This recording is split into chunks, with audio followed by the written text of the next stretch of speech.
Why? I want to ask you about your voice because it seems very guttural for me. It seems like it's coming from somewhere very deep down. So that can't be something you discovered as a kid. When did that come in? Adolescence? When did you discover that you could sing like that? Well, I did discover it quite young. I always had a really big voice, actually. It was always quite loud. I remember when I was about 6 and I was in like a school play and singing along with all the other kids. And then all the parents kind of looking at me a bit strangely, and then I started miming because I was embarrassed because I realised how big my voice was. And I think it was really when I started writing properly, when I was probably about early teens, and that's when I started to really connect emotionally with the music, and that's really where kind of like it comes from. It's really about the emotion, really. That's where it comes from, I think. Was there a point at which your music taste got cool?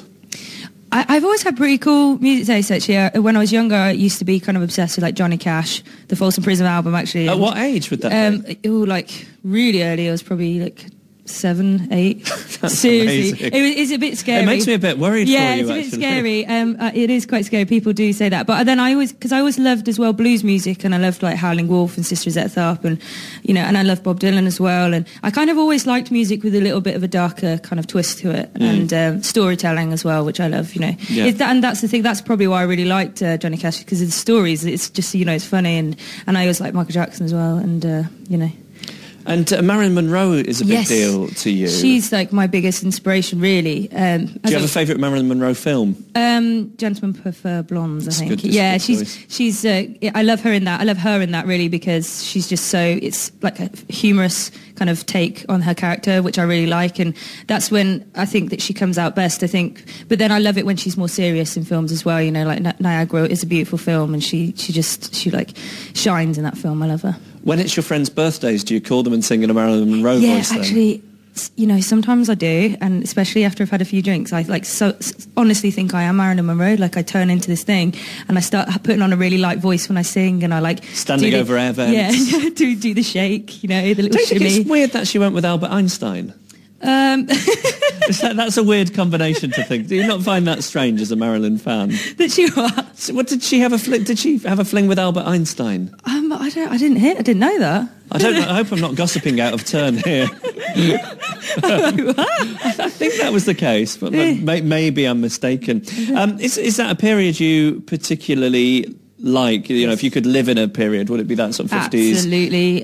Mainly also through like the glamour and the fashion, which I really love, and I'm kind of obsessed with that era, and I love and I'm also obsessed with guys from that era, like who? Marlon Brando, right, and people like that. I love kind of like the mafioso sort of thing. Do you like a stoic man? Yes, but I like all people, all men, any types. Yeah, well, as you've already proven with your Prince Harry infatuation, I suppose. But that doesn't come through in your music particularly, I don't think. I think there are certain singers who like an era, and you hear it a lot in the music, whereas your voice certainly has that quality to it. It has bluesy quality to it, but I don't feel like your music is pastiche or retro. Is that a conscious thing? Is that we don't want to make something that just sounds like it's not so much, because I do absolutely love records of today that do sound kind of older. Yeah. Like I was always obsessed with the Back to Black record, and that's got like a real old sound to it, and I think it's really beautiful, actually. Yeah. I love it when people bring it back, and I think I definitely will at some point. Like we're recording some tracks at the moment, all of us, and making sure that it has that bluesy quality to it, because we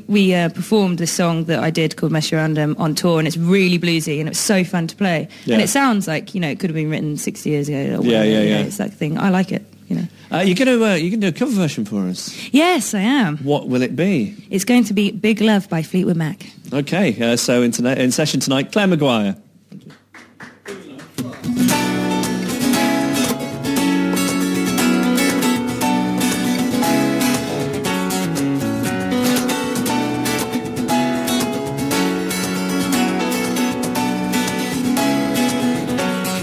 Looking out for love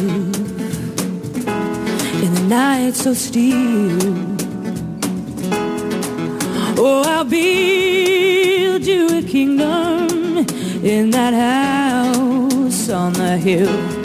Looking out for love.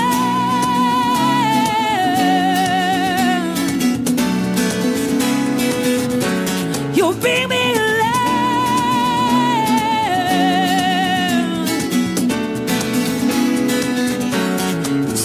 that you love me, and that you always will. Oh, you beg me to keep you in that house on the hill. Looking out for love.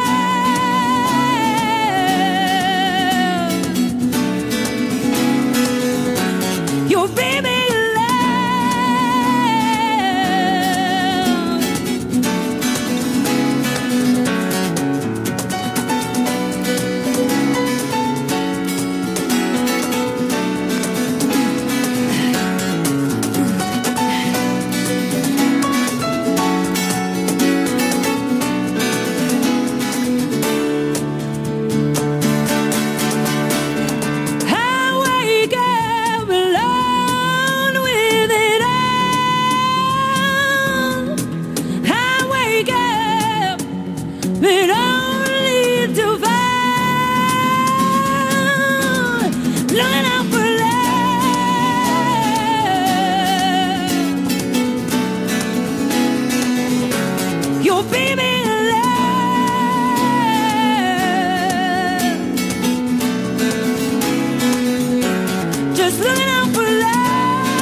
Well, I can already tell you, Claire, I think I prefer that to the original. And do you want to know why? What? You don't go overboard on the grunting. Right. There's too much grunting in that song. Too much grunting, yeah. I do always try not to do it too much because it can sound a little bit... Yeah, I think you went for just the right amount of grunting. You went for like a female tennis player amount. And you had a wardrobe malfunction during that. If you heard me laughing, it's because my earring like sprung off. Well, you dealt with it like a consummate professional. So tomorrow night in London, you're playing at a benefit, Paloma Faith's Yes, I am. that she's doing, and then after, which I believe is sold out. Yeah. And then after that, when do people get a chance to see you? Festivals. I'm doing all the festivals, so come down to any of those, and I'll be there with my band. Great. And we'll be excited to see you. Lovely. Thank you so much for coming and playing for us. Thank you.